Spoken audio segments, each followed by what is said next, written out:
My name is Deanna. Looking back now, that brief moment in Brenda's house, when I saw myself on my knees, scrubbing the hallway floor while my husband's sisters lounged on the couch, was the catalyst that shattered the illusion I'd built over the past 4 years.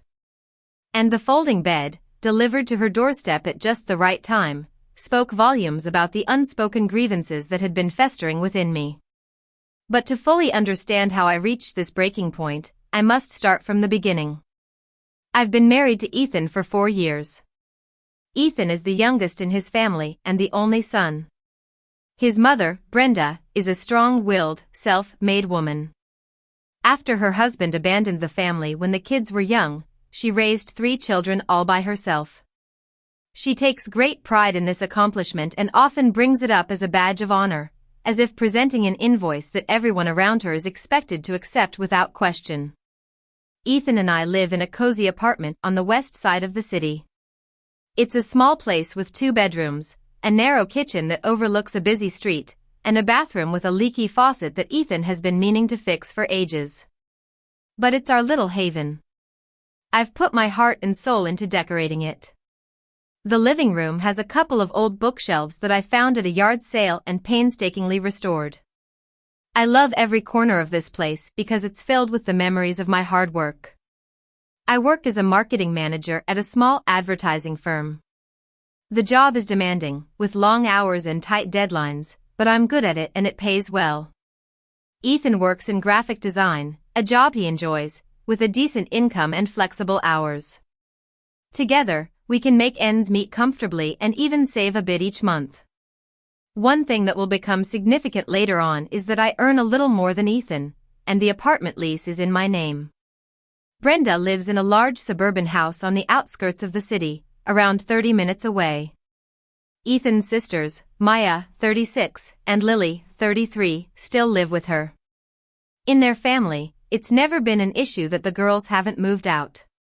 Brenda always says that they're good daughters who help around the house.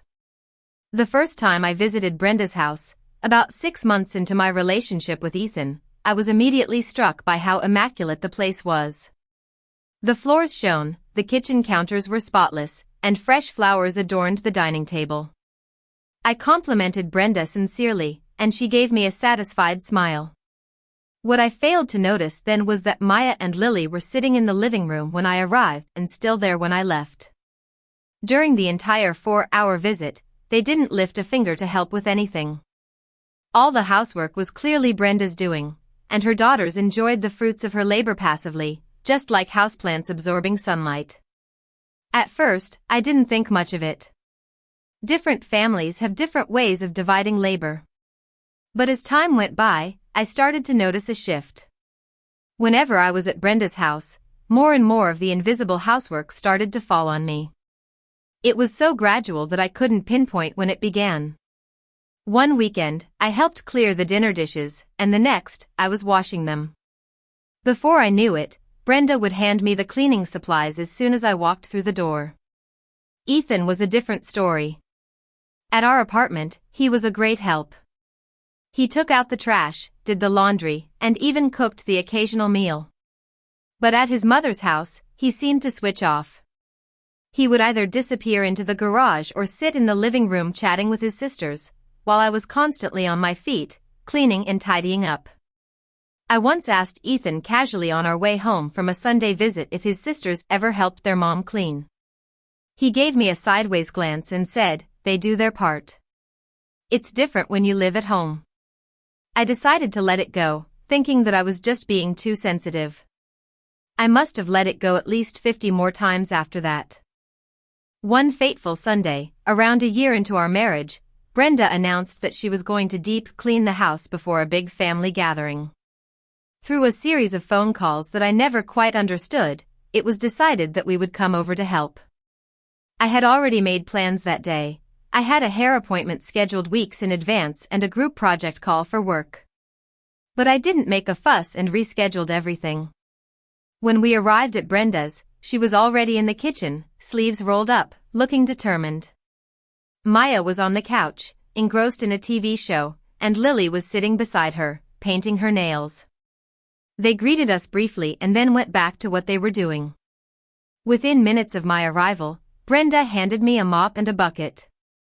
"The hallway and the stairs need a good scrub, dear. I'll take care of the kitchen," she said cheerfully, as if my role was a given. I looked at Ethan, hoping for some support, but he was busy checking his phone. "I'll go see if there's anything to fix in the shed," he mumbled and walked out. So, I started mopping the hallway. I scrubbed the stubborn stains on the stairs, wiped down the banisters, and carried the heavy bucket to the kitchen to refill it. Meanwhile, through the open doorway, I could see Maya laughing at the TV and Lily admiring her freshly painted nails. After nearly 2 hours of continuous work, I was exhausted. I stood up straight, my back aching, and looked at Maya and Lily on the couch. I walked into the kitchen where Ethan had reappeared, sipping a cup of coffee that Brenda had made for him. "Why am I the only one cleaning when your sisters are just sitting there doing nothing?" I asked quietly, but firmly. Ethan looked at me, then quickly glanced towards the living room. He tapped his temple twice, a gesture that felt like a slap in the face. "They can't. They just did their nails," he said in a low voice, as if I was being unreasonable. I stared at him for a long time. His expression was that of a man trying to manage a difficult situation, but all I could see was his refusal to acknowledge the unfairness. I didn't say another word. I went back to the hallway and finished the job, but in my mind, I was already formulating a plan. 30 minutes later, as I was putting on my coat, Brenda called Ethan. I was close enough to overhear his side of the conversation. "A folding bed? What folding bed?" he exclaimed. He turned and stared at me across the hallway. His face was a mix of confusion and shock. The folding bed, a simple $80 model I ordered online, was delivered to Brenda's house right on time. It was a way for me to express all the things I'd been keeping to myself for years. On the way home, Ethan was silent. He stared out of the window, and I could tell he was trying to figure out what to say. When we got back to our apartment, he finally confronted me. "Why did you send my mother a folding bed?" he asked, trying to sound calm. I took off my coat and hung it up. "She might need it. If I'm not going to be cleaning her house anymore, she'll have more time to set it up for Maya and Lily so they can be comfortable while they sit around," I replied. Ethan was taken aback. "That's not funny," he said. "It wasn't meant to be," I said firmly. He told me his mother was upset and that she thought it was a mistake. I told him he could explain it to her if he wanted to. For about a week after that, things were tense between us. We didn't talk about the bed or the incident at his mother's house. Then, one Thursday evening, Brenda called. Ethan took the call in the kitchen, closing the door halfway. I was in the living room, but I could still hear bits and pieces of the conversation. "I know, Mom. She was just tired that day. She didn't mean anything by it," I heard him say. After a long pause, he added, "No, Mom. It wasn't an insult. I think she was just trying to be helpful." I could tell that he was trying to smooth things over, but it made me angry inside. When he came back into the living room, he looked uncomfortable. "That was my mom," he said. "I know," I replied. "She's heard about the bed. She thinks it was a comment about Maya and Lily," he said. "Yes, it was," I said without hesitation. Ethan looked pained. "Deanna, she's my mother. Can you just call her and apologize?" he pleaded. "No. She's not my employer, and I've been doing more than my fair share for years," I said firmly. The following Saturday, Brenda invited us for dinner. Ethan accepted the invitation without even asking me, which had become a habit. I went, carrying a bottle of wine. I was polite and friendly, but my guard was up. I set the table and helped carry the dishes from the kitchen, while Maya and Lily sat on the couch, completely absorbed in their phones. After dinner, Brenda asked me if I could help her move a large box from the basement to the attic. It was a heavy box, and I knew it would be a difficult task.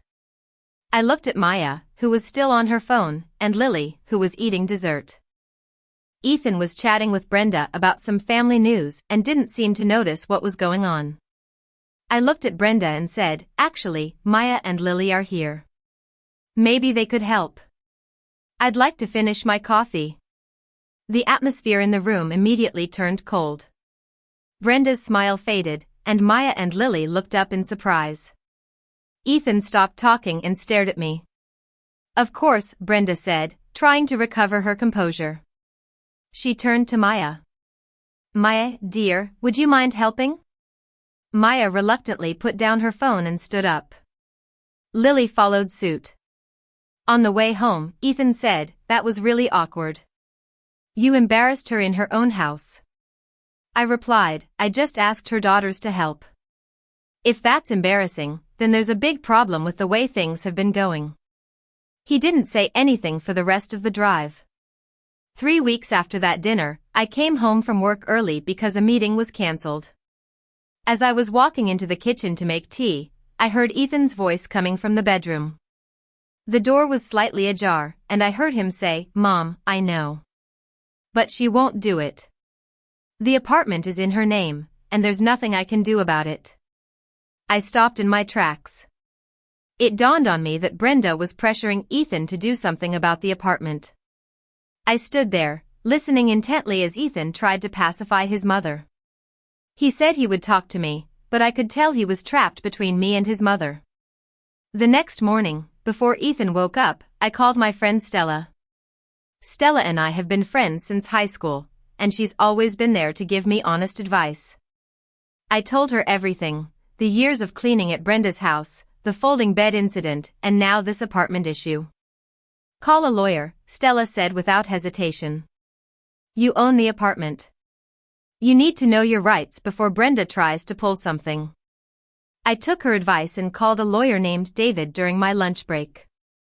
David listened carefully to my story and asked me a series of questions. He assured me that since the apartment was solely in my name, Brenda had no legal right to demand any changes. He advised me to keep all the lease documents and payment records in a safe place and to document any future conversations. 4 days later, Ethan brought up the subject of his mother. I could tell he had been building up the courage to talk to me. "I know things have been tense, and I know you feel things are unfair at my mom's house. But she's been through a lot," he started. I interrupted him. "What did your mother ask you to do about the apartment?" Ethan was taken aback. He looked at me with a mixture of surprise and guilt. After a long pause, he said, "She thinks it would make more sense for the apartment to be in both our names since we're married." I replied, "Yes, and if we ever separated, you'd have a legal claim to half of it." I asked him if she had suggested refinancing or just adding his name.